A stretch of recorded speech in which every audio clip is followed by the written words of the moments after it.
الشيطان الرجيم بسم الله الرحمن الرحيم الحمد لله الذي لا يبلغ مدحته القائلون ولا يحصي نعمه اللادون ولا يؤدي حقه المجتهدون الذي لا يدركه بعد الهمم ولا يناله عسر الفتن الذي ليس لصفته حد محدود ولا نعت موجود ولا وقت معدود ولا أجل ممدود فطر الخلائق بقدرته ونشر الرياح برحمته وابتدى بالصخور ميدان أرضه والصلاة والسلام والتحية والإكرام على سيد أصل ما في الوجود سر الله في كل موجود نقطة دائرة الوجود صاحب اللواء الحمد والمقام المحمود مولا ومولا الثقلين جد الحسن والحسين بالقاسم محمد اللهم صل على محمد وآل محمد. ثم الصلاة على أهل بيت الطيبين الطاهرين الذين أذهب الله عنكم الرجس أهل البيت ويطهركم تطهيرا. اللهم صل على محمد وآل محمد. لا سيما بقية الله الأعظم روحي وأرواحنا له الفداء ولعنة الله على أعدائهم أجمعين من يومنا إلى قيام يوم الدين. أما بعد فقد قال الله تبارك وتعالى في كتابه الكريم وهو أصدق الصادقين وقوله الحق. بسم الله الرحمن الرحيم الذين ينفقون في السراء والضراء والكاظمين الغيظ والعافين عن الناس والله يحب المحسنين. صلى الله عليه وسلم. اللهم صل على محمد وآل محمد. سب سے پہلے آپ تمامی حضرات کی خدمت میں شہادت امام موسیٰ کاظم کے حوالے سے تسلیت اور تعزیت پیش کرتا ہوں، اس امید اور اس دعا کے ساتھ کہ ہم کو ان کا حقیقی شیعہ قرار دے۔ ایک صلوات پڑھیں محمد و آل محمد پہ۔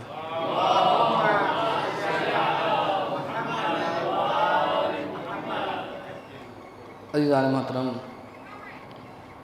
چونکہ امام کاظم علیہ السلام کی شہادت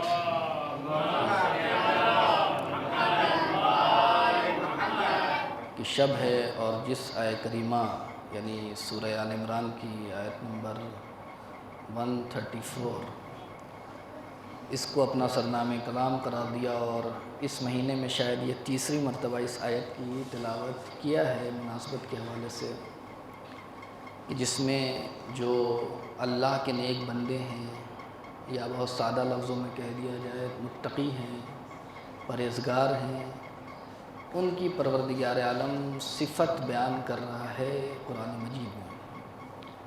اور صفت بیان کرنے کا مقصد یہی ہے کہ ہم اپنے اندر، اپنے گریبان کے اندر جھانک کے دیکھیں کہ ہم ان صفات کے اوپر کھرے اتر رہے ہیں یا نہیں، یعنی ہمارے اندر یہ کوالٹی، یہ صفت پائی جا رہی ہے یا نہیں۔ اور بارہا اس جملے کو دہرایا کہ اگر پائی جا رہی ہے تو انسان سجدہ شکر کرے، اور اگر نہیں پائی جا رہی ہے تو اس راہ میں کوشش کرے تاکہ ان صفات کو اپنے اندر پیدا کرے۔ اور در حقیقت یہ جو آیت ہے آج جس شخصیت سے ریلیٹڈ ہے یہ مجلس اور منسوب ہے یہ مجلس، پوری عملی تفسیر ہے اس آیت کی۔ اہل بیت ویسے سبھی اس آیت کے مصداق ہیں، لیکن واقعاً امام کاظم علیہ السلام کی زندگی، میں نے جو 7 تاریخ کی محفل کی محفل تھی اس میں بھی اس چیز کی طرف اشارہ کیا تھا کہ اس میں پروردگار عالم نے 4 صفت بیان کیا ہے خاصان خدا کی، جن کے لیے اللہ نے جنت کی نعمتوں کا وعدہ کیا ہے۔ وہ کون کون ہیں؟ الذین ينفقون فی السراء والضراء، وہ ہیں کہ جو انفاق کرنے والے ہیں، یعنی عطا کرنے والے ہیں، جن کے ہاتھ کھلے ہوئے ہیں۔ فی السراء والضراء، چاہے خوشحالی ہو یا غم ہو، زیادہ ہو تب بھی دینے والے ہیں، کم ہیں تب بھی دینے والے ہیں۔ اس کی تفسیر میں نے بیان کیا ہے، میں دوبارہ نہیں، بس ترجمے کی حد سے، لیکن جو اصل موضوع کی طرف جانا چاہتا ہوں، اگر تنگ دست ہیں تب بھی خرچ کرنے والے ہیں، اور بہت زیادہ مال ہے تب بھی خرچ کرنے والا ہے۔ یعنی وہ اپنے مال کو، اپنی چیزوں کو اپنی نہیں سمجھتے بلکہ خدا کی امانت سمجھتے ہیں۔ یہ نہیں سمجھتے کہ میرا مال ہے، میری ملکیت ہے۔ تو الذین ينفقون فی السراء والضراء، خوشی میں بھی خرچ کرتے ہیں، عطا کرتے ہیں۔ اور ایک جنتی کی ایک اور پہچان کیا ہے؟ امام صادق علیہ السلام نے کہا کچھ پہچان ہیں، علامتیں ہیں کہ جنتی انسان کی۔ امام صادق علیہ السلام نے کہا جو مسکراتا ہوا چہرہ، کہ وجہ لطیف، یعنی مسکراتا ہوا چہرہ، ہمیشہ ایسا نہیں کہ ہمیشہ عبوس بنے ہوئے ہیں کہ انسان دیکھ کے بھی گھبرا جائے کہ ایک ایسا انسان ہے۔ نہیں، ایک جنتی انسان کی پہچان کیا ہے؟ مسکراتا ہوا چہرہ۔ اس لیے کہ جو انسان معاشرے کو ایک ہنسی نہیں دے سکتا وہ اور کیا دے سکتا ہے؟ لہٰذا ایک پہچان ہے امام صادق علیہ السلام نے فرمایا۔ اور کیا ہے دوسری چیز؟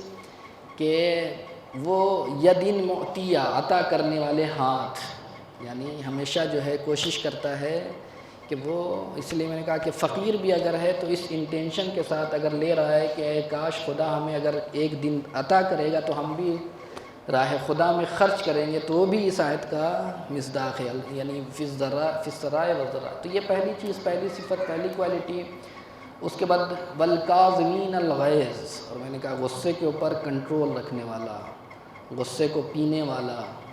والعافین عن الناس، اور یہ سب ایک کے بعد ایک رتبہ ہے، یہ جو چاروں صفت ہے، انفاق کرنے والا، پھر غصے کو پی جانے والا۔ غصے کو پینا ہی کافی نہیں ہے، کینہ رہتا ہے، مشکل رہتی ہے، صرف وہ کافی نہیں ہے بلکہ والعافین عن الناس، لوگوں کو معاف کر دینا، یہ تیسری صفت ہے جو اچھے لوگ ہیں۔ واللہ یحب المحسنین، اور صرف معاف کر دینا کافی نہیں ہے لیکن جو صاحب کرامت ہیں، جو صاحب شرف ہیں، جو اچھے لوگ ہیں، جو متقی ہیں، جو پرہیزگار ہیں، ان کی چوتھی صفت یہ ہے کہ صرف معافی نہیں کرتے بلکہ دوسروں کے اوپر احسان اور نیکی بھی کرتے ہیں۔ یہ ظاہر ترجمہ تھا، اور میں نے اشارہ کیا کہ امام کاظم علیہ السلام کی پوری زندگی اس آیت کی عملی تفسیر ہے، کہ اگر انسان دیکھا جائے کہ کس کی زندگی میں یہ مجسم ہے، تو اس لیے کہا کہ ام المومنین عائشہ سے کسی نے پوچھا کہ یہ سب کے لیے، پیغمبر کے لیے بھی اور آل پیغمبر کے لیے بھی، کہ آپ پیغمبر کا اخلاق بتائیے کہ اخلاق کیسا تھا۔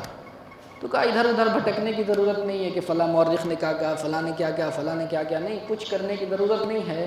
کو اخلاق پیغمبر کیا تھا؟ خلقہ قرآن، پیغمبر کا یہی جو ہے ہر اخلاق کیا تھا؟ اخلاق قرآن تھا، یعنی قرآن نے جس کو اچھا کہا ہے وہ ہر چیز پیغمبر کے موجود ہیں، اور جس کو برا کہا اس کو پیغمبر کی زندگی، اور یہی آل پیغمبر کے لیے بھی ہے۔ ایسا نہیں ہے کہ صرف پیغمبر تک یہ محدود ہے بلکہ قرآن، خلقہ قرآن، یعنی پیغمبر کی زندگی بھی، یعنی قرآنی کردار کو اگر دیکھنا ہے تو پیغمبر اور آل پیغمبر دونوں، یعنی قرآن لفظوں میں آ جائے تو قرآن کہا جائے، اور اگر کسی کردار میں مجسم ہو جائے تو اسے اہل بیت اور پیغمبر کا کردار کہا جائے۔ یہ بہت ہی آسان لفظوں میں کہ امام کاظم علیہ السلام کی زندگی کی عملی تفسیر ہے۔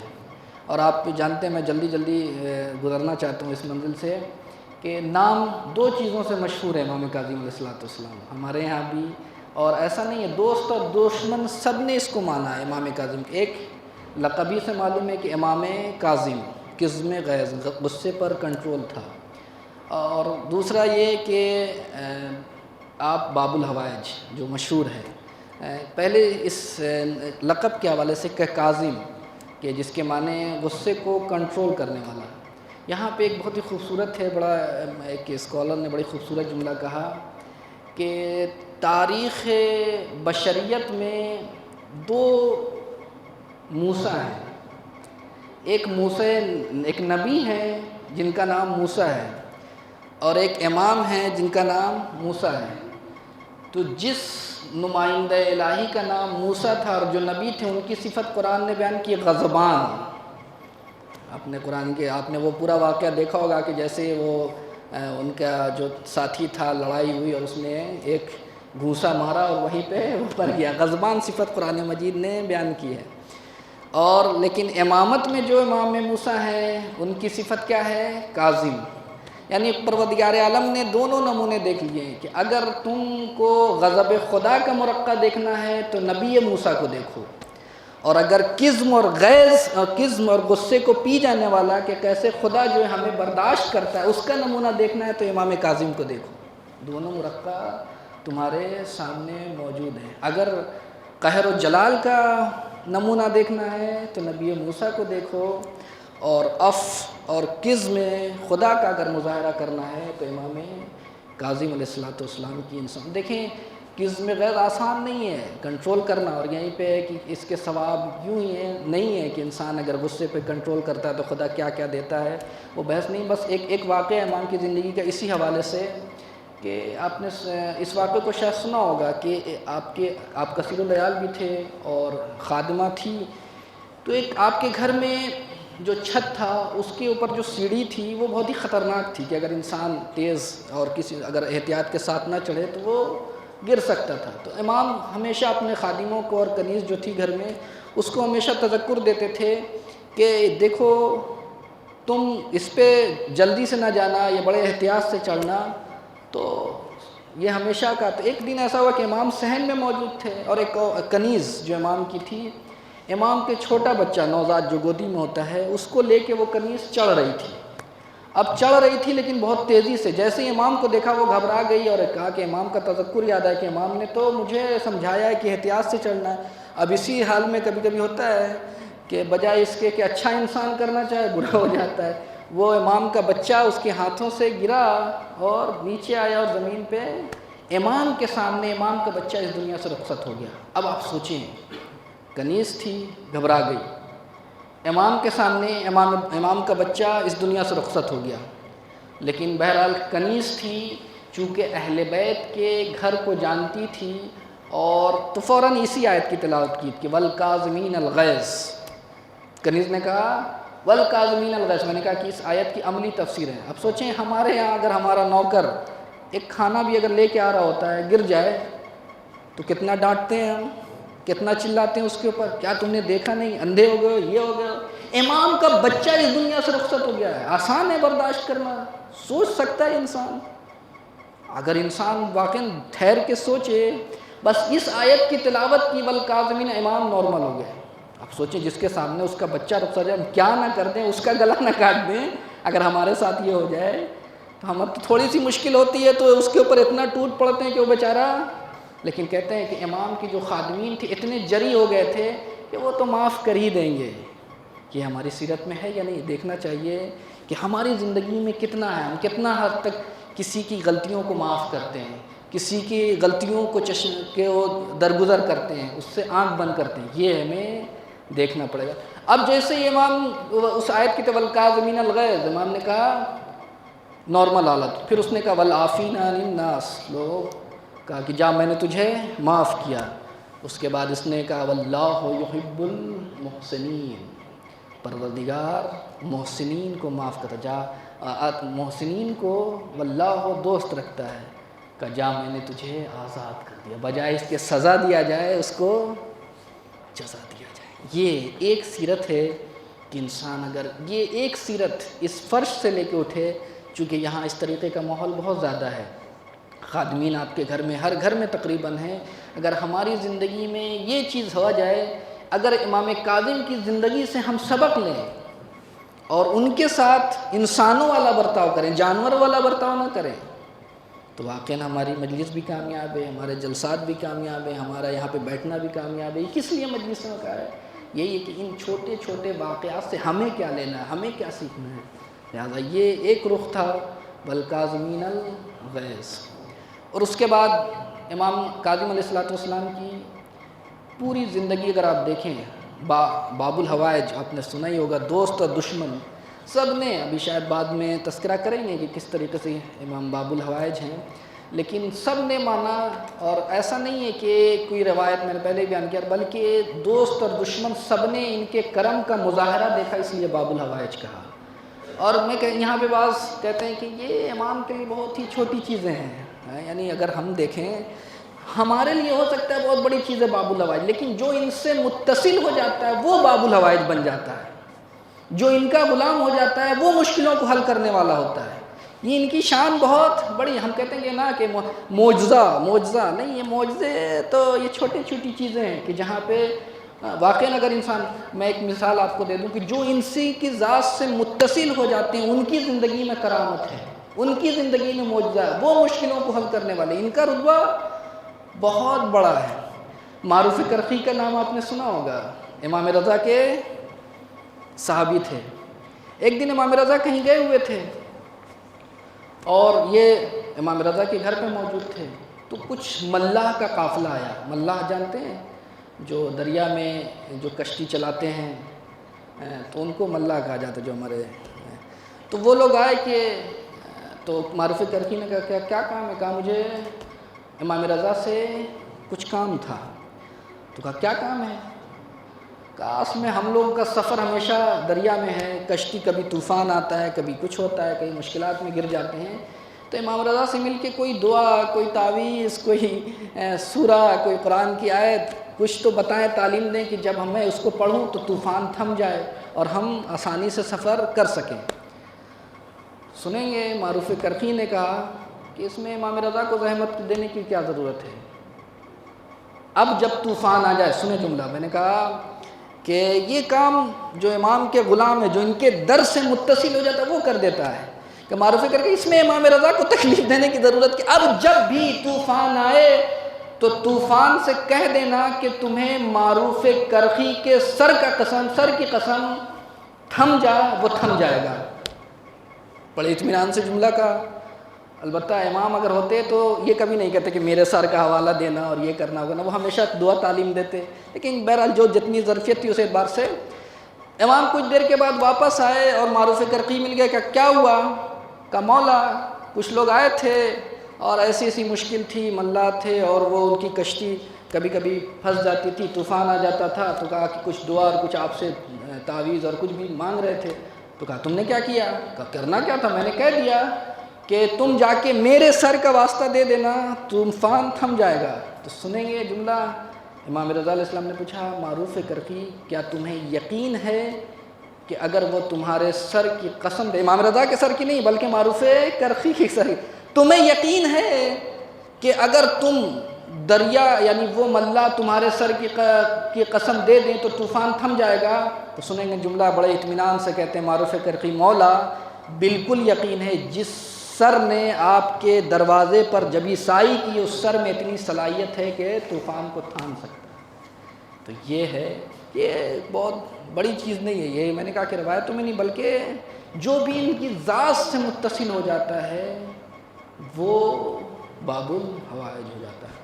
ایک صلوات پڑھیں محمد وعلی محمد پہ۔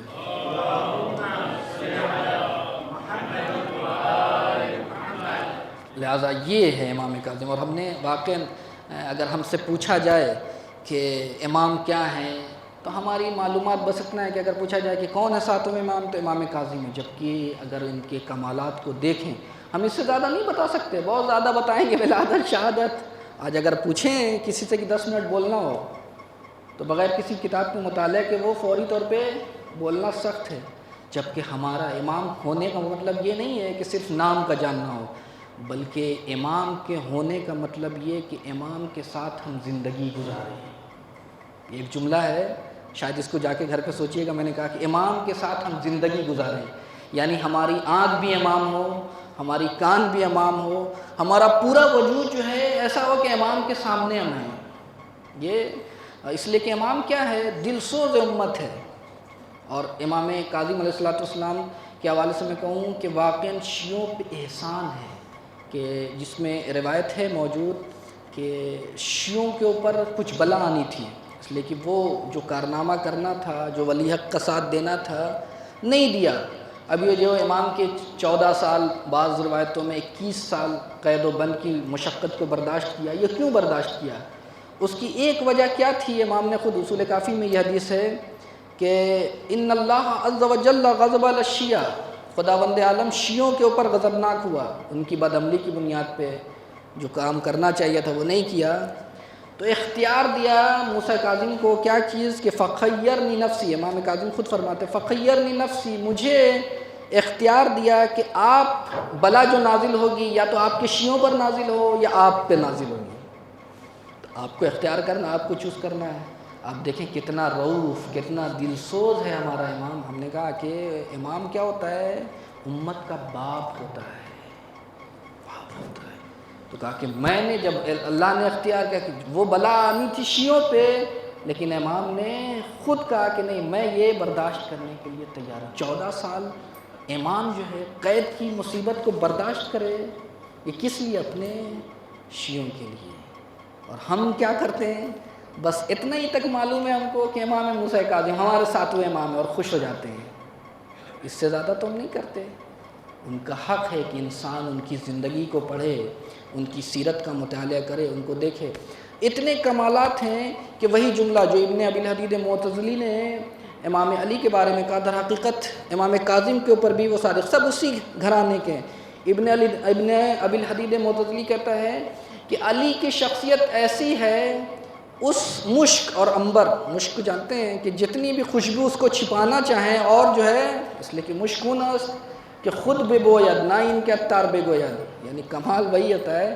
مشک وہ ہوتا ہے، خوشبو وہ ہے کہ جو خود بخود اپنا پتہ دے دیتی ہے. جو عطر بیچنے والے ہیں جو کہ یہ لے لو، نہیں، خود اپنا پتہ بتا دیتی. تو امام علی کی زندگی تھی، لوگوں نے فضائل کو بہت چھپانا چاہا، لیکن جتنا چھپایا گیا خوشبو جو ہے مشک و عنبر کی نہیں ہو سکتی.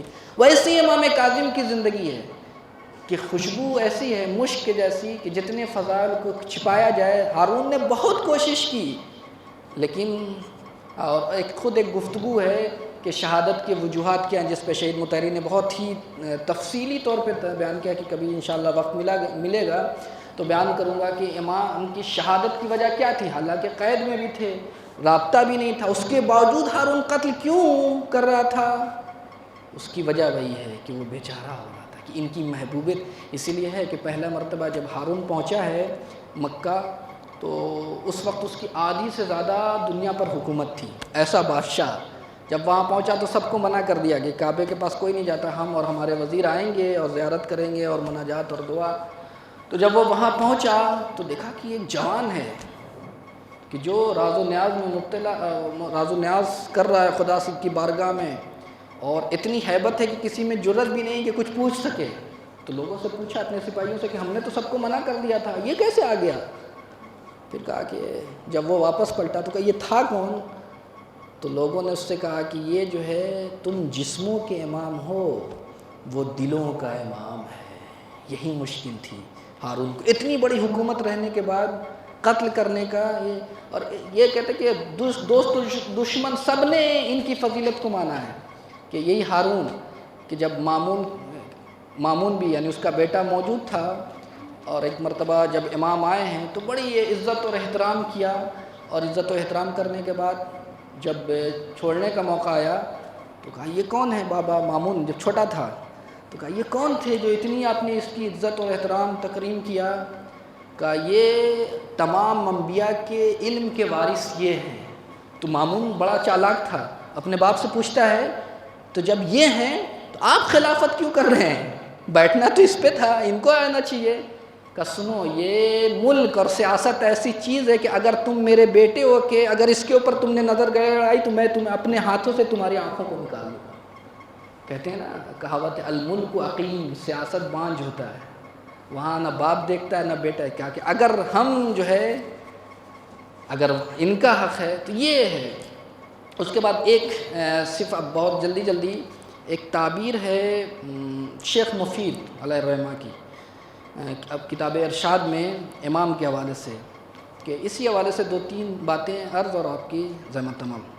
کہ فرماتے ہیں شیخ مفید کہ کان ابو الحسن موسیٰ علیہ السلام عابد اہل زمانے. یہ پہلا جملہ شیخ مفید کہتے ہیں کہ موسیٰ ابن جعفر اپنے زمانے کے سب سے عابد ترین شخصیت کا نام تھا. یہ تو سب تقریباً ہمارے جتنے بھی ائمہ تھے، ہاں ان کا طر امتیاز یہی تھا کہ ان کا اپنے خدا سے رابطہ بہت سب سے زیادہ مستحکم تھا، سب سے زیادہ عبادت گزار تھے، سب سے زیادہ عبادت کرنے والے تھے. اسی لیے خطیب بغدادی نے بھی اس چیز کی جو سنی ہے، مورخ ہے، امام کا بظاہر ماننے والا نہیں اس اعتبار سے، لیکن کہا کہ اپنے زمانے کے، اس نے بھی اس کا اقرار کیا کہ اپنے زمانے کے سب سے عابد ترین شخص کا نام کیا تھا؟ امام موسیٰ کاظم. یہ خطیب بغدادی کے جملے ہیں۔ اور ذہبی جس نے اہل بیت کے ہر فضائل میں شک کیا، میزان الاعتدال جس کی کتاب ہے، ہر جگہ جہاں بھی اہل بیت کی فضیلت آتی تھی فیہ شکون، اس میں شک ہے، اس میں شبہ ہے، لیکن جب امام کاظم کی بات آئی تو یہی کہا کہ اپنے زمانے کے سب سے عابد تھے اور سب سے بڑے سخی تھے، اور ان کے پاس ایک تھیلی ہوتی تھی درہم و دینار کی کہ جو بھی ملتا تھا اس کو نہ دیکھتے تھے کہ دوست ہے یا دشمن، اس کے حوالے کر دیتے تھے۔ اسی لیے مشہور ہے کہ کوئی غریب انسان اگر امیر ہو جاتا تھا ایک بیگ تو کہتے تھے کہ اس کا مطلب ہے کہ موسیٰ کاظم سے اس کا رابطہ ہو گیا ہے، یہ کہ عابد الناس تو سب سے زیادہ۔ اور اسی لیے روایت میں ہے، مورخین شیعہ سنی سب نے لکھا، اتنی عبادت میں تھے کہ نماز شب کو متصل کر دیتے تھے نماز صبح سے، پھر نماز صبح کے بعد سجدے میں جاتے تھے تو نماز ظہر تک، اور اس لیے دعا بھی کیا تھا، پروردگار مجھے ایسا سکون موقع فراہم کر دے قید و بند میں کہ میں تیری عبادت کر سکوں، میں تیری عابد الناس۔ اس کے بعد جو دوسرا جملہ ہے یہ اہم ہے، وَأَفْقَهُهُمْ، یہ ہے کہ عبادت صرف کافی نہیں ہے بلکہ فقیہ، دین میں فقیہ ہونا، دین میں سمجھدار ہونا، یہ سب سے اہم ہے۔ کہا کہ اپنے زمانے کے سب سے بڑے فقیہ تھے، سب سے زیادہ سمجھدار تھے، سب سے زیادہ بصیرت والے تھے۔ اگر عبادت بغیر فقاہت کے ہو تو فائدہ نہیں پہنچاتی۔ آپ دیکھیں عبادت جتنا بھی کریں، آپ نے بہت سنا ہوگا عابد اور عالم کی عبادت کے بارے میں جو موازنہ ہے اور جو مقایسہ ہے، جو کمپریزن ہے، کہ عابد کی عبادت 70 سال کی اور عالم کی 2 رکعت افضل ہے۔ کیوں ہے؟ اس لیے کہ عبادت بغیر فقاہت کے، بغیر سمجھداری کے عبادت آپ کو فائدہ نہیں پہنچا سکتی۔ اسی لیے انسان ہے کہ انسان عبادت کرے مستحبات پہ، واجبات پہ، لیکن دین کا فہم ہونا بہت ضروری ہے، دین میں سمجھداری، دین کو آپ سمجھ کے اس پر عمل کریں، نہ یہ کہ بس تقلیدی ایک ہے۔ تقلید کہاں پہ؟ اصول دین میں آپ کیا ہے کہ آپ کو سمجھنا ہی سمجھنا ہے کہ خدا ہے، یہ ہم کو عبادت کا کیوں حکم دیا ہے، یہ کیا چاہتا ہے اس عبادت۔ تو عبادت کے ذریعے سے اسی وقت ہم ترقی کر سکتے ہیں جب فقہ اور فہم کے ساتھ ہو، بصیرت کے ساتھ ہو، سمجھ کے ساتھ ہو۔ اگر سمجھ کے ساتھ نہیں ہے تو ہم وہ عبادت جو ہمیں پہنچانا چاہتا ہے وہاں نہیں پہنچ سکتے۔ دیکھیں ربط کیا ہے، اسی لیے آپ دیکھیں اصول کافی کی جو ترتیب ہے ہمارے یہاں، جو اہم کتاب ہے، اس کا سب سے پہلی جو باب ہے وہ کیا، کتاب العقل والجہل۔ نہ روزہ کا تذکرہ ہے، نہ طہارت کا ذکر ہے، نہ کسی، پہلی چیز کیا ہے، عقل اور جہل کے بارے میں، یعنی انسان عاقل بنے پھر آئے عبادت کی منزل میں، انسان شعور پیدا کرے، انسان بصیرت پیدا کرے، سمجھدار بنے، نہ یہ کہ بس آئیں۔ اور میں یہ نہیں کہتا کہ انسان دور ہو جائے، نہیں، عبادت ہو لیکن سمجھداری کے ساتھ۔ اگر یہ سمجھداری کے ساتھ ہوگا تب انسان کو ترقی عطا کرتا ہے۔ لہٰذا امام کاظم علیہ السلام کی کیا ہے جو دوسری صفت مرحوم شیخ مفید نے بیان کیا ہے، افقہہم، کہ فقیہ تھے۔ اور اسی لیے ایک واقعہ ہے، مرحوم کلینی نے اسی کافی میں تذکرہ کیا ہے کہ ایک شخص تھا عبداللہ، حسن ابن عبداللہ ظاہر النام، ہاں حسن عبداللہ، وہ کہتے ہیں کہ بڑا عابد تھا، زاہد تھا، کانا زاہدن، بہت زیادہ زاہد، عابد اور امر بالمعروف کرنے والا، اور اس کا اپنا پوسٹ بھی تھا، مقام بھی تھا اجتماع میں، معاشرے میں، حتیٰ کہ حکومت والے بھی اس سے ڈرتے تھے، اس کو کوئی ہاتھ نہیں لگاتا تھا۔ لیکن کیا تھا، ایک کمی تھی اس کی کہ ایک دن امام کاظم سے ملاقات ہو گئی تو امام نے کہا کہ جو تم میں صفت پائی جاتی ہے، عبادت ہے، زہد ہے، تقویٰ ہے، تم بہت کم، میں بہت ہی خلاصے کے ساتھ اس کو بیان کر رہا ہوں، بہت تفصیلی گفتگو ہے، لیکن اس سے میں بہت خوش ہوا ہوں، میں خوشحال ہوں، مجھے بہت پسند ہے تمہاری یہ عبادت، تمہارا زہد، لیکن ایک مشکل ہے اس میں۔ اب وہ مؤدب تھا، باادب تھا، امام کے پاس کہا کہ اگر ہم آپ سے کیا مطلب، ہمیں تو عبادت کرنا ہے، ہم تو کر رہے ہیں، لیکن بہرحال کبھی کبھی تنقید پسند کرنے والا انسان کو ہونا چاہیے، کرٹیسائز پسند کرنے والا ہونا چاہیے، اسی سے انسان کی ترقی ہوتی ہے۔ کہ اگر وہ وہاں پہ امام کی نصیحت کو قبول نہ کرتا، کرٹیسائز کو قبول نہ کرتا، تو وہ اپنی جگہ ہی پہ رہ جاتا اور وہ ترقی نہیں کر پاتا، وہ گمراہی کے راستے پر تھا۔ عبادتیں تھیں لیکن چونکہ ولایت، اس کو نہیں معلوم تھا کہ ہمیں دین کس سے لینا ہے، دین کی سمجھ نہیں تھی، دین جہاں سے لینا تھا وہاں سے نہیں لیا، اور جہاں سے نہیں لینا تھا وہاں سے لیا ہوا تھا، اور خوب عبادتیں کر رہا تھا، امر بالمعروف، زاہد، تمام چیزیں تھیں۔ تو میں نے کہا سب چیزیں تمہاری پسند ہے، لیکن چونکہ معرفت کی کمی ہے لہٰذا یہ تمہیں فائدہ نہیں پہنچائے گی۔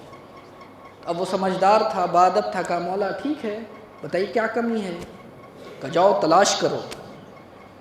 حدیث ہماری حدیثوں کو دیکھو، پیغمبر کی حدیث کو دیکھو، قرآن کو پڑھو، جاؤ خود تلاش کرو۔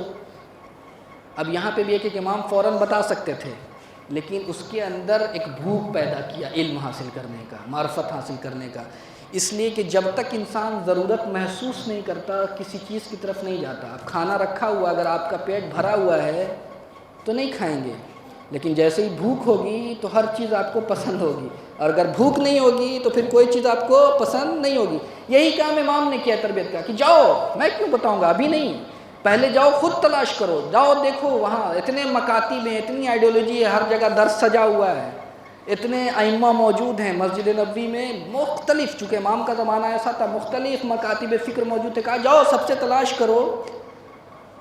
امام چاہتے تو فوراً اپنا دین بتا سکتے تھے، لیکن کہا کہ ٹھیک۔ اس کے بعد امام رابطہ تھا، یعنی ایسا نہیں کہ چھوڑ دیا کہ جاؤ، پھر اس کے بعد کہا جاؤ جو دین لے کے تم آئے ہو، جو تم نے ریسرچ کیا ہے، جو لوگوں سے دیکھا کہ کون سا دین بہتر ہے، بتاؤ ہمیں۔ تو وہ کہا کہ یہ ہم نے کہا کہ نہیں، اسقط کلہ اسقط، یہ سب باطل ہے۔ تو کہا مولا یہ کیا آپ کہہ رہے ہیں، میں نے اتنی محنت سے لوگوں کے پاس جا کے علم حاصل کیا، دین فہمی کا اصول سیکھا، سب کچھ سیکھا، اور آپ کہہ رہے ہیں سب باطل ہے۔ کہا ہاں یہ سب باطل ہے۔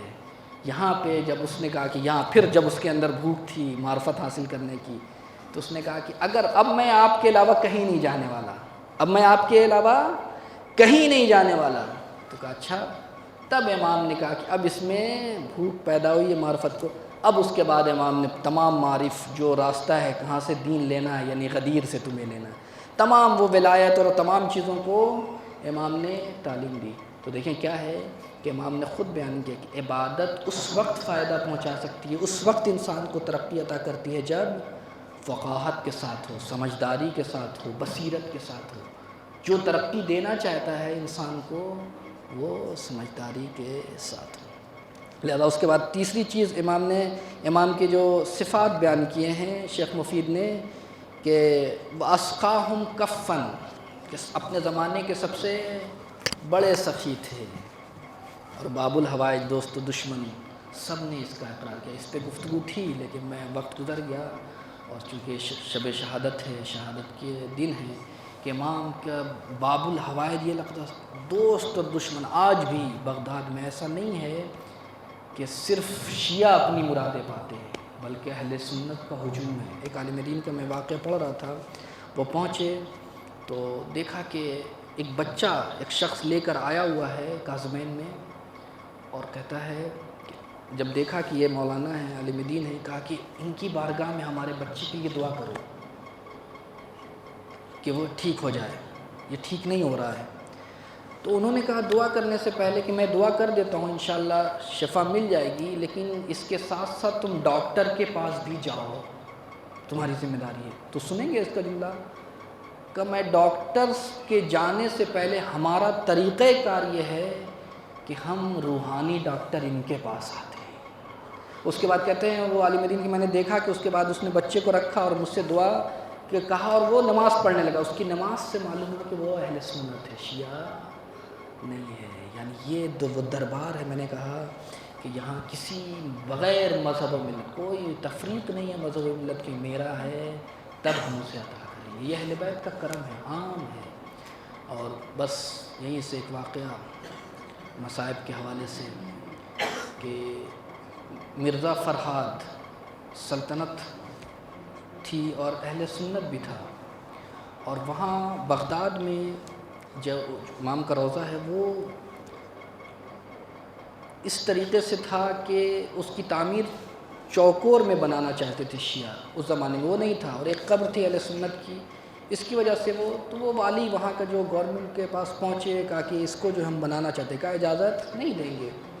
تہران میں مرزا فرہاد جو سلطنت کا شہزادہ تھا، یعنی خاندان شاہی خاندان سے آتا تھا، شہزادہ تھا مرزا فرہاد، اس سے کہا گیا، تو وہ بڑا عقیدت رکھتا تھا امام کاظم علیہ السلام سے۔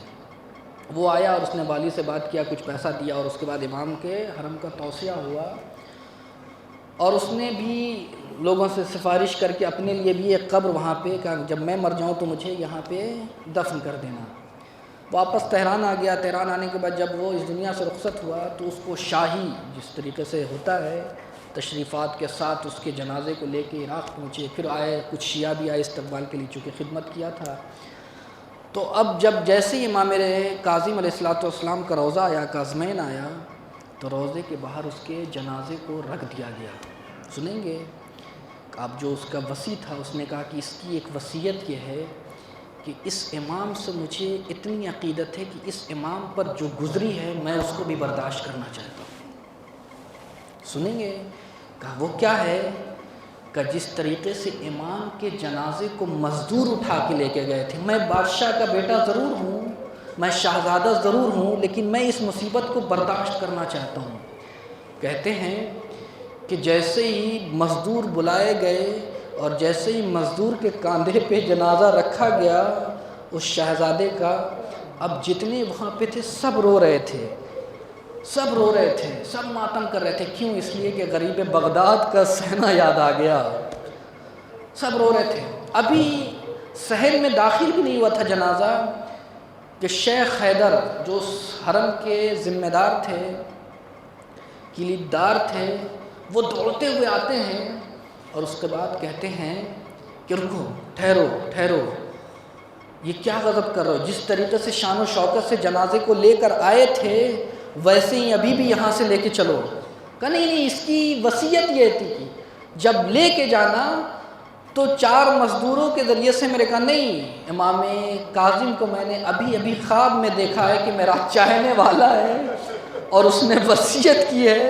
دیکھیں کتنے کریم ہے آقا کہ وہ دیکھو اس کے ایسی بے حرمتی نہیں ہونا چاہیے، وہ شہزادہ ہے، وہ شان و شوکت کے ساتھ اس کے جنازے کو ہمارے قبر کے پاس لایا جائے اور دفن کیا جائے۔ میں یہ برداشت نہیں، کیوں نہیں برداشت کریں گے؟ اس لیے کہ میں چاہتا ہوں کہ یہ غربت صرف ہمارا مقدر رہے،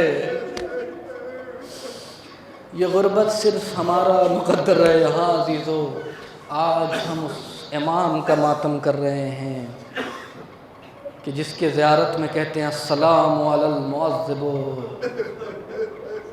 قعر السجون، سلام ہو اس آقا اور مولا پر جس کو اندھیری کوٹری میں رکھا گیا، وظلم المتامیر، متامیر کہتے ہیں خود امام کو کنواں نما، اور اس کے اندر بھی ایک کالی کوٹری تھی، اس طریقے سے رکھا گیا تھا۔ اور اس کے بعد سنیں گے سلام ہو اس امام پر جس کی پنڈلیوں کو زنجیر کے حلقوں نے چور چور کر دیا تھا۔ سنتے ہیں زیارت کے جملے، جس کی پنڈلیوں کو بحلق القیود، زنجیروں کے حلقوں نے چور چور کر دیا تھا۔ جس ساق المرزوز بحلق القیود، جس کے سنیں گے یہ جملہ 3 جگہ 3 معصومین کے لیے ملتا ہے۔ ہاں عزیزو، ایام فاطمیہ ابھی گزرا ہے۔ ایک کس کے لیے؟ امام کاظم کے لیے کہ جس کے پنڈلیوں کو زنجیروں کے حلقوں نے چور چور کر دیا تھا۔ دوسری معصوم کی شخصیت کون ہے؟ آپ پڑھتے ہیں جناب فاطمۃ الزہرا، زہرائے مرضیہ، ومکسورۃ ضلعها، جس کے پسلیوں کی ہڈیوں کو چور چور کر دیا گیا تھا اور سینے کی ہڈیوں کو چور چور کر دیا گیا تھا۔ 2 معصوم۔ اور سنیں گے تیسرا تو آپ سب جانتے ہیں کہ جس کا نام آتا ہے تو ہر ولی خدا، لا یوم کا یوم کا ابا عبداللہ، جب دشمنان دین پہنچے ہیں ابن زیاد کے دربار میں اور اپنے انعام و اکرام حاصل کرنا چاہتے کہ میں نے یہ کارنامہ کیا، میں نے یہ کارنامہ کیا، تو کچھ افراد ابن زیاد کے پاس آتے ہیں، کہتے ہیں کہ سنو گے میرا کارنامہ، مجھے انعام دینا پڑے گا۔ قد رکضنا بعد الظہر، کہ ہم نے امام کے سینوں کو گھوڑوں کی ٹاپوں سے پامال کر دیا تھا، چور چور کر دیا تھا۔ عزیز اللہ، یوم کہ یوم کا ابا عبداللہ، یہ امام ہے کہ جس کی پوری 14 سال قید میں گزری، تنہائیوں میں گزری، جو کثیر العیال بھی ہیں، بہت ساری اولادیں ہیں، لیکن سوچیں وقت آخر ہے، جب زہر دیا گیا تو کوئی سرہانے موجود نہیں ہے، کتنی بڑی مظلومیت ہے، ہم سوچ بھی نہیں سکتے۔ ہاں عزیزو، اور کہتے تاریخ کہتی ہے کہ ایک اور مماثلت ہے صدیقہ طاہرہ سے امام کاظم کی، سنیں گے وہ مماثلت کیا ہے، وہ مشابہت کیا ہے؟ کہ آپ نے سنا ہوگا صدیقہ طاہرہ، امام صادق فرماتے ہیں کہ آخری وقت ایسا ہو گیا تھا کہ سارت کل خیال، سائے کے مانند ہو چکی تھیں۔ کوئی دور سے دیکھتا تھا تو سمجھ نہیں پاتا تھا کہ کچھ موجود ہے، سمجھتا تھا کہ چادر ہے ایسے ہی رکھا ہوا ہے، اس طریقے سے کمزور ہو چکی تھی۔ اور یہی جملہ امام کاظم کے لیے کہ سارا کل خیال، امام بھی مثل سایہ ہو چکے تھے۔ اس کا ایک ہے کہ کچھ چاہنے والے آئے اور جو قیدی، جو جیل کے وہ ان کے پاس، مسئول کے پاس پہنچے، کچھ باتیں کی کہ ہم اپنے امام بہت دور سے آئے ہیں، اپنے امام کو دیکھنا چاہتے، کہا نہیں دیکھ سکتے، بڑی منتیں کی، بڑی گزارش کی، کچھ تحفہ دیا تو کہا اچھا ٹھیک ہے تم دور سے دیکھ سکتے۔ ایک روشن دان کے پاس لے گئے، دور سے دیکھا، کہا کچھ نظر نہیں آ رہا، کہاں ہے ہمارا امام؟ کہا غور سے دیکھو، کہا نہیں کچھ نظر نہیں آتا، کہا غور سے دیکھو کچھ نہیں نظر، بس ایک چادر ہے وہاں پہ رکھی، کہا نہیں اسی کے نیچے تو امام۔ بس عزیزو، بس آخری جملہ، امام کی شہادت واقع ہوئی اور عجیب منظر ہے کہ ایران سے کچھ چاہنے والے پہنچے ہیں اور بغداد میں پہنچے ہیں، چاہتے ہیں کہ کسی طریقے سے امام سے ملاقات ہو چکے ہیں اور امام اس دنیا سے رخصت ہو چکے ہیں۔ ایک مرتبہ جیل کے مسئول سے کہا کہ مجھے اجازت ہو کہ امام اپنے آقا و مولا سے بڑی دور سے آئے ہیں، لیکن اس نے کہا کہ ٹھیک ہے اگر تم ملاقات کرنا چاہتے ہو ٹھہرو، ابھی تمہارا امام آ جائے گا، ٹھہرو۔ اب جتنے شیعہ تھے خوش ہو گئے کہ چلو اب ہمارا امام آ رہا ہے۔ سوچیں اگر آپ کو بس ایک لمحہ تصور کا آپ کریں کہ آپ سے کہا جائے امام زمانہ آ رہے ہیں، کتنی خوشی ہوگی دل میں، کتنا امنگ ہوگا، کتنی تمنا ہوگی، آئیں گے امام، ان سے گلے لگیں گے، ان کو سلام کریں گے، ان کی پیشانی کو چومیں گے، ان سے مصافحہ کریں گے، کتنے امنگ، کتنی تمنائیں ہوتی ہے۔ لیکن ہائے، جیسے ہی کہا کہ ہاں تمہیں ملاقات ہو جائے گی، اب وہ شیعہ منتظر ہے کہ امام آئیں گے، ہم ان سے ملیں گے، لیکن کیا پتہ تھی کہ یہ ساری تمنائیں ختم ہو جائیں گی۔ کچھ دیر کے بعد دیکھا 4 مزدوروں کے کاندھے پہ ایک تابوت ہے، ایک تابوت ہے، اور ایک مرتبہ لا کے جسر بغداد پہ رکھ دیا گیا کہ یہ رافضیوں کے امام کا جنازہ ہے، آؤ شیعہ اٹھا کر لے جاؤ۔ اے عزیزو، میں نہیں بیان کر سکتا کتنی مظلومیت ہے اسیر بغداد کی عزیزو۔ لیکن جملہ مقتل نے لکھا، مورخین، بس آخری جملہ اور آپ کی زحمت دمام، کہ مقتل نے لکھا کہ جب شیعوں کو ٹھیک ہے امام مظلوم تھے، لیکن جیسی لوگوں کو معلوم ہوا، شیعوں کو معلوم ہوا کہ امام کا جنازہ فلاں بازار میں رکھا ہوا ہے، آئے اور پھول لے کر آئے اور امام کے تابوت پر پھول برسانے لگے۔ اتنا پھول برسایا، اتنا پھول برسایا کہ بعد میں اس کو پھولوں کا بازار کہا جاتا تھا۔ میں کہوں گا اے امام کاظم، آپ کا حق تھا کہ آپ کے تابوت پر پھولوں کی بارش ہو، لیکن ایک ایسا تھا کہ جو گھوڑے پر آخری وقت تھا، اور ایک مرتبہ پھولوں کی بارش نہیں بلکہ پتھروں کی بارش ہو رہی تھی، نیزوں کی بارش ہو رہی تھی، تلواروں کی بارش ہو رہی تھی۔ ایک چائے والی بہن آئی، ٹلے زینبیہ پر آواز دیتی ہے، اے پسر سعد، ارے تو دیکھ رہا ہے میرا بھائی اس دنیا سے جا رہا ہے، اے بہن زینب جاؤ، اب وہ منظر آنے والا ہے جو تم برداشت نہ کر سکو گی۔ زینب پلٹی، فضا میں آواز گونجی، الا قتل الحسین بکربلا، الا ذبح الحسین۔